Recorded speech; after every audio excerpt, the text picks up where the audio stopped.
भारत में उद्योग, industries in India. तो इंडस्ट्रीज जो हैं ये काफी इनके फैक्टर्स भी होते हैं कि लोकेशन बेस्ड है, रॉ मटेरियल बेस्ड है, लेकिन हमारे सिलेबस में उतना नहीं है। हमें नहीं पढ़ना कि लोकेशन बेस्ड कौन सी है, फैक्टर बेस्ड कौन सी है। हमें सिर्फ पढ़ने हैं कि कौन सी इंडस्ट्री कब सेटअप हुई है। तो हमारे यहाँ जो मेन जो इंडस्ट्रीज हमें पढ़नी है, जिन पे से क्वेश्चन आते हैं, वो हमारी स्टील इंडस्ट्री और कॉटन के बारे में तो नॉर्मल जो भी हमने हिस्ट्री में भी पढ़ा है या और अदर जो कॉटन वाले चैप्टर में हमने पढ़ा था उतना मोर देन इनफ है, उसमें तो और पूछेंगे नहीं। तो स्टील वाला हमारा रह गया था। तो इंडिपेंडेंस से पहले काफी स्टील इंडस्ट्री सेटअप हुई, लेकिन वो जो सेटअप हुई थी वो सब ब्रिटिशर्स के अंडर में हुई थी। और क्योंकि ब्रिटिशर्स के अंडर में हुई थी इसलिए उनका जो था एक्सप्लॉइटेशन था, यानी वो क्या करते थे, शोषण करते थे। यहाँ से आयरन स्टील अपने इधर इंपोर्ट करा लेते थे और वहां पे जा करके उसको यूज करते थे। तो हमारे यहाँ पे जो है मेन काम जो स्टार्ट हुआ है इंडिपेंडेंस के बाद हुआ है, क्योंकि इंडिपेंडेंस के बाद ही भारत ने भारत के बारे में सोचना शुरू करा। उससे पहले तो ब्रिटिशर्स सोच रहे थे कि क्या करना है, लेकिन इंडिया के बारे में उन्होंने कभी किया नहीं, जो काम करना था वो नहीं किया। तो लौह एवं इस्पात उद्योग जो है ये हमारा जो पहला प्लांट लगा था ये था टाटा आयरन एवं स्टील प्लांट, जिसको टिस्को के नाम से शॉर्ट फॉर्म है इसके, TISCO Tata iron and steel plant जो है ये लगा था मुंबई कोलकाता रेलवे लाइन पर। ये स्थित है, आज भी है वहीं पर। ये 1907 में जो है स्थापित हुआ था। और वहां पर एक नदी है सुवर्ण रेखा और खारकाई, वहां से इसे पानी उपलब्ध होता है। जैसे कि कोई भी अगर इंडस्ट्री लगती है उसके फैक्टर देखे जाते हैं कि इसको रॉ मटेरियल कितनी दूरी से मिल रहा है और इसे पानी कहाँ पर अवेलेबल है। कभी भी जो ये आयरन स्टील इंडस्ट्री है आपको ऐसे नहीं मिलेंगी कि यूपी में सेटअप कर दी, ये हमेशा ऐसी जगह पे सेटअप होगी जहां इनका रॉ मटेरियल अवेलेबल है, जहां से रॉ मटेरियल को जो है ट्रांसपोर्ट करके ना लाया जा सके, जहां पर दूरी ज्यादा है। जैसे कि अगर आप कहें कि आयरन और स्टील इंडस्ट्री आप यूपी में सेटअप कर लो, तो हम नहीं कर सकते। क्यों? क्योंकि फिर बोकारो से, राउरकेला से, उड़ीसा से, कहां से हम आयरन और इंपोर्ट करेंगे उत्तर प्रदेश में इतनी दूर, और इतनी कॉस्ट कौन लेगा। तो ये जो इंडस्ट्री होती है ये होती है लोकेशन बेस्ड या रॉ मटेरियल बेस्ड, मतलब जहां पे रॉ मटेरियल है ना वहीं पर ये इंडस्ट्री सेटअप होती है। तो रॉ मटेरियल इसका वहीं पर है। लोहा एश से मिलता है नुआमुंदी और बादाम पहर से। कोयला जो है इसे मिलता है जोड़ा खान, जोड़ा माइन है उड़ीसा में। और कोकिंग कोयला जो है, जो जलाने के लिए कोयला मिलता है इसे बोकारो, क्योंकि इसे पिघलाना पड़ता है, पिघलाने के बाद इसका लोहा कच्चा धलवा लोहा जिसे कहते हैं वो बनता है। उसके बाद ये कन्वर्ट होता है स्टील में, तब जाके पहले तो आयरन ओर ही निकालते हैं, उसमें से आयरन एक्सट्रैक्ट करके फिर इसमें जो मिलाते हैं टिन और अदर चीज जो मिलाते हैं तब ये स्टील बनता है।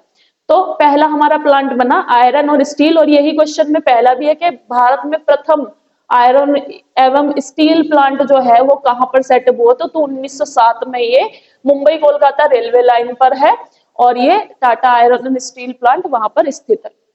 इसकी नदियां भी याद रखनी होती है, कभी कभी पूछ लेते हैं ऐसे ही कि कौन सी नदी गुजर रही है उधर से, तो सुवर्ण रेखा और खारकाई। और इसे अयस्क कहाँ से मिलता है, नुआमुंदी और बादाम पहर से। कोयला इसे मिलता है जोड़ा माइन से और कोकिंग कोयला मिलता है बोकारो से, उड़ीसा के पास से।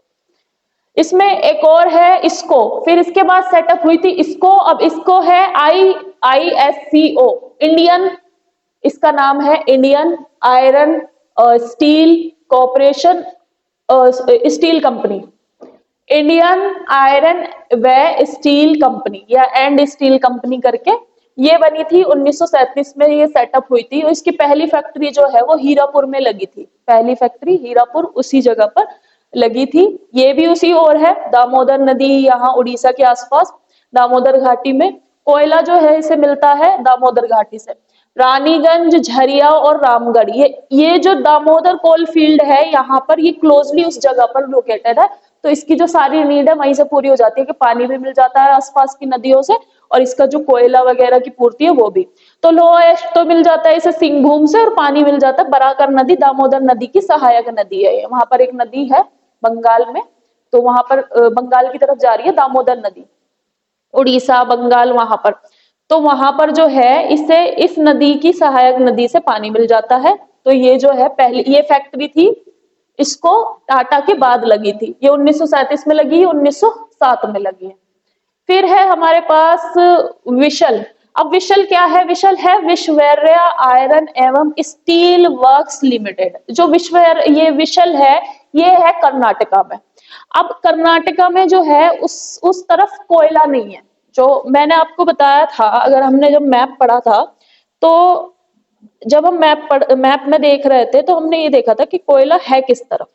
तो कोयला जो है ये इस वाली साइड है, यहां पर है, इस वाली बेल्ट में है कोयला। तो कोयला इस वाली बेल्ट में है नहीं, यहाँ पर कर्नाटका में। तो इस वाली बेल्ट में जो है, जब यहाँ पर कोयला नहीं है तो इसको बिजली की तो जरूरत पड़ेगी। अब इसकी बिजली की पूर्ति कर्नाटका में होती कहाँ से? तो विश्वेश्वरैया आयरन एवं स्टील वर्क्स लिमिटेड जो है 1923 में इसकी स्थापना हुई थी मैसूर में। मैसूर जो है कर्नाटका का पुराना नाम है। कर्नाटक तो बाद में बदल दिया, इसको पहले मैसूर कहते थे इंडिपेंडेंस से पहले। और केमानगुंडी लो अयस्क जो है बाबा बुदान पहाड़ियों के पास, ये वहां से लो अयस्क इसको मिलता है। अब चूंकि वहां पे कोयला नहीं है तो बिजली की पूर्ति कौन करता है? ये हाइड्रो इलेक्ट्रिसिटी। यहाँ पर एक झरना है, जोग झरना, बहुत फेमस झरना है जोग झरना, या इसे जोग फॉल्स भी कहते हैं। तो जोग फॉल्स से जो है इसे हाइड्रो इलेक्ट्रिसिटी मिलती है। जहां पर भी फॉल्स होते हैं ना, वहां पे बिजली जनरेट होती है। जैसा आपने देखा होगा ना, बांध है तो बांध से बिजली भी जनरेट होती है। मल्टीपर्पज प्रोजेक्ट जो होते हैं बांध वगैरह, उनसे भी बिजली जनरेट होती है, उसे कहते हैं हम हाइड्रो इलेक्ट्रिसिटी। और जोग झरने से इसे मिलती है। भद्रावती वहां पर नदी है, वहां से इसकी पानी की उपलब्धि हो जाती है। और यहाँ पर जो है कोयले की कोई खान उपलब्ध नहीं है, कोयला नहीं है वहां पर, तो इसकी जो पूर्ति है इलेक्ट्रिसिटी की वो यहाँ से हो जाती है। तो विश्वेश्वरैया आयरन एवं स्टील। और हाँ, ये जो है विश्वेश्वरैया इसका नाम क्यों है? क्योंकि हमारे जो विश्वेश्वरैया जो थे ये सिविल इंजीनियर थे, बहुत बड़े साइंटिस्ट रहे हैं ये। और इन्हीं के नाम पर जो है इन्होंने ही सेटअप करवाई थी विश्वेश्वरैया, जो सिविल इंजीनियर थे, साइंटिस्ट थे। तो इन्हीं के द्वारा ये सेटअप कराई गई थी। ये साइंटिस्ट भी रहे हैं विश्वेश्वरैया, इन्हीं के नाम पर है। फिर अब इंडिपेंडेंस के बाद जो है सिनारियो काफी चेंज हो गया। इंडिपेंडेंस के बाद क्या हुआ कि भारत में प्लानिंग कमीशन स्थापित किया गया 1950 में, प्लानिंग कमीशन। अब प्लानिंग कमीशन क्या था? जो प्रेजेंट में नीति आयोग है, इसकी जगह पे पहले प्लानिंग कमीशन था। जैसे ही 2014 में मोदी गवर्नमेंट आई, इन्होंने प्लानिंग कमीशन का नाम भी बदल दिया और उसका जो फॉर्मेट है वो भी बदल दिया था। प्लानिंग कमीशन बेसिकली प्रधानमंत्री होते थे और उसमें अदर सदस्य होते थे, और वो प्लानिंग करते थे 5 साल की। एक टारगेट लेके चलते थे कि इतने 5 साल हमें फोकस इस पे करना है। तो प्लानिंग जो है ये हम आपको कल लिखवा देंगे, जो भी प्लानिंग कमीशन की है, जो भी कुछ आता है नॉर्मल 12 5 ईयर प्लान थे, उनमें कुछ कुछ पूछ लिया जाता है तो उसमें हम कर लेंगे। तो दूसरी 5 वर्षीय योजना जब प्लानिंग सेटअप हुई थी तो 1956 और 61 में, तो फोकस जो था दूसरे 5 ईयर प्लान में वो था इंडस्ट्रीज पर, कि अब हमें पहले 5 ईयर प्लान का और दूसरे 5 ईयर प्लान का मैं बता रही हूँ आपको। तो पहला 5 ईयर प्लान जो था, फर्स्ट 5 ईयर प्लान, इसे कहेंगे FYP। फर्स्ट 5 ईयर प्लान जो था ये था 1951 से 1956। पहला 5 ईयर प्लान था 1951 से 1956। तो पहले 5 ईयर प्लान पे जो था हमारा फोकस रहा था, पूरी कंट्री मतलब प्रधानमंत्री ने फोकस किया था फूड पे, कि हमें फूड, क्योंकि कंट्री में उस समय फूड की बहुत कमी थी। तो उस 5 ईयर प्लान में जो है किसानों को लोन दिए गए, सेविंग अकाउंट खुलवाए गए किसानों के, और उनको फर्टिलाइजर के लिए वो सारी चीजें उपलब्ध कराई गई।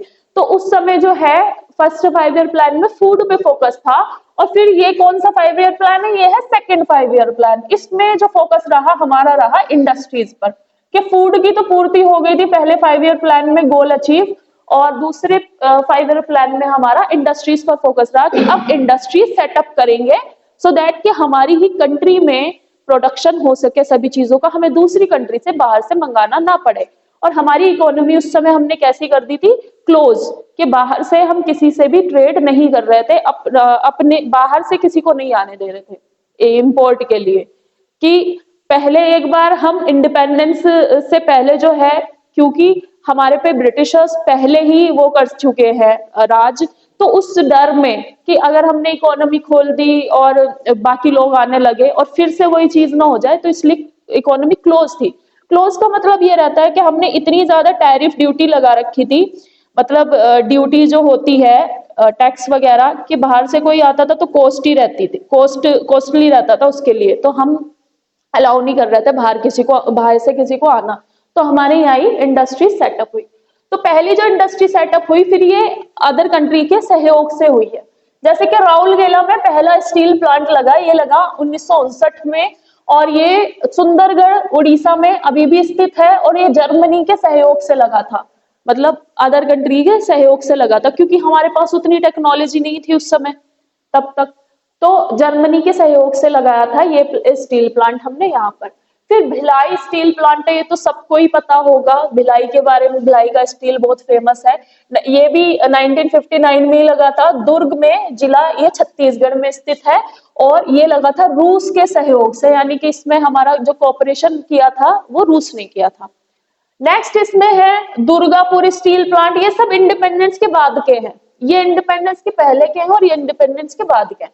तो इंडिपेंडेंस के बाद में एक लगा ये दुर्गापुर स्टील प्लांट, ये पश्चिम बंगाल में स्थित है अभी भी, और 1962 में ये लगा था, और इसमें हमारी हेल्प की थी यूनाइटेड किंगडम यानी कि ब्रिटेन ने, ब्रिटेन के सहयोग से ये प्लांट हमने यहाँ लगाया था।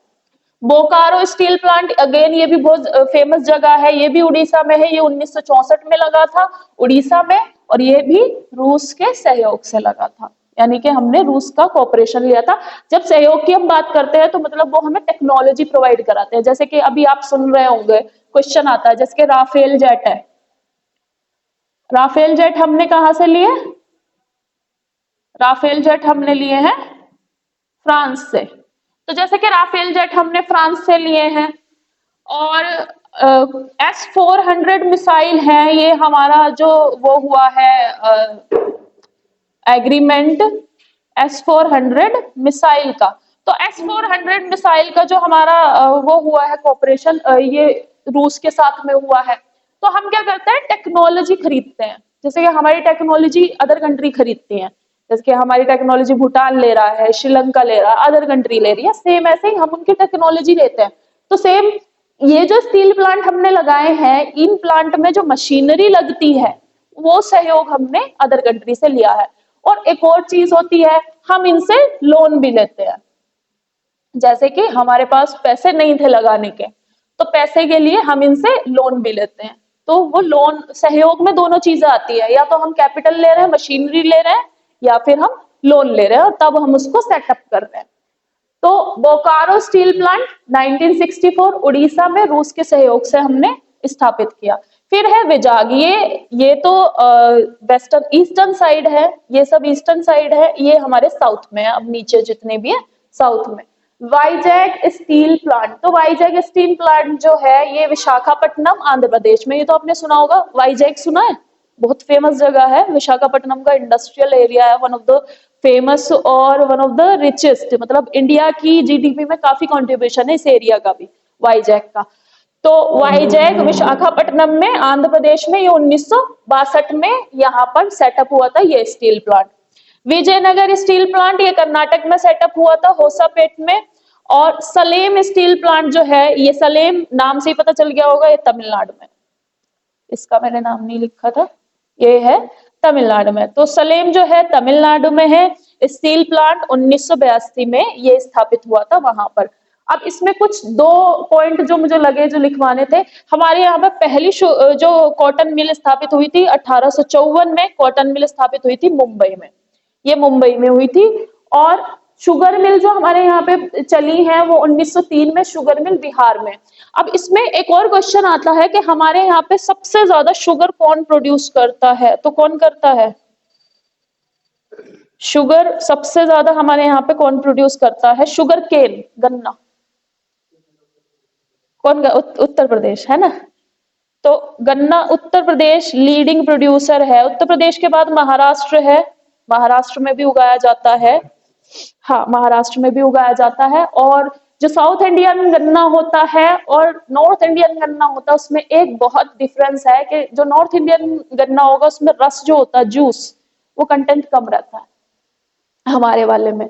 उनके वाले में रस का कंटेंट ज्यादा होता है। उसमें रीजन है क्लाइमेट का, क्योंकि हमारा यहाँ का क्लाइमेट जो है वो ड्रायर है, मतलब ज्यादा मॉइस्चर नहीं होता। साउथ इंडिया का जो है मॉइस्ट क्लाइमेट है, ह्यूमिड क्लाइमेट है, तो उनके गन्ने का जो जूस है वो सूखता नहीं है और हमारे यहाँ पे जल्दी ड्राई होने लगता है, जैसे कि कटाई के टाइम पे, तो उसकी इसी वजह से उसकी प्रोडक्टिविटी लूज होती है। तो उत्तर प्रदेश जो है ये सबसे ज्यादा जो शुगर प्रोड्यूस होता है वह यहाँ पर होता है। और इसके कॉटन मिल के बारे में एक और मैं बात बताती हूँ आपको। हमारे यहाँ पे कॉटन सबसे ज्यादा हमारे यहाँ पे इंडिया प्रोड्यूस करता था इंडिपेंडेंस से पहले। इंडिपेंडेंस के बाद जो हमारा कॉटन प्रोड्यूसिंग एरिया वो पाकिस्तान में चला गया। अब क्योंकि पाकिस्तान में चला गया तो हमारे यहाँ पे कुल 400 मिल बची बस। अराउंड 700 के करीब मिल थी और उनमें से सिर्फ 400 मिल जो है हमारे पास बची कॉटन की। और प्रोडक्शन भी हमारा धीरे धीरे कम होने लगा था, लेकिन स्टिल अभी भी हम कॉटन बहुत अच्छा प्रोड्यूस करते हैं, अच्छी क्वालिटी का। और एक आपने सुना होगा मलमल का कपड़ा, वो बहुत फेमस था उस समय, मतलब वो शाही लोग पहनते थे उसे, वो इतना महंगा कपड़ा होता था ब्रांडेड कि उसे शाही लोग पहनते थे। मलमल का, मुस्लिम, चिंट, ये सब कॉटन की वैरायटी है, इनको हमारे यहाँ पे ये सब प्रोड्यूस होता है। 1854 में पहली मिल बनी कॉटन की और 1900 में शुगर मिल बिहार में लगी थी। तो दिस इज डन कि स्टील प्लांट के बारे में जो हमने पढ़ना था ये। और इससे बाहर आपसे कुछ भी नहीं पूछा जाना है, क्योंकि नॉर्मल आपसे ये पूछेंगे कि Tata iron and steel plant कब सेटअप हुआ था, या फिर इसको कब सेटअप हुआ था, या राउरकेला स्टील प्लांट हमने किसकी सहायता से लगाया, तो जर्मनी की। भिलाई स्टील प्लांट रूस की सहायता से। दुर्गापुर स्टील प्लांट ये ब्रिटेन की सहायता से। बोकारो अगेन रूस की सहायता से। तो ये इस तरह के जो क्वेश्चन है ऐसे ही बनते हैं और कुछ आपसे बहुत डेप्थ में नहीं पूछा जाएगा, तो इसे कर लीजिएगा।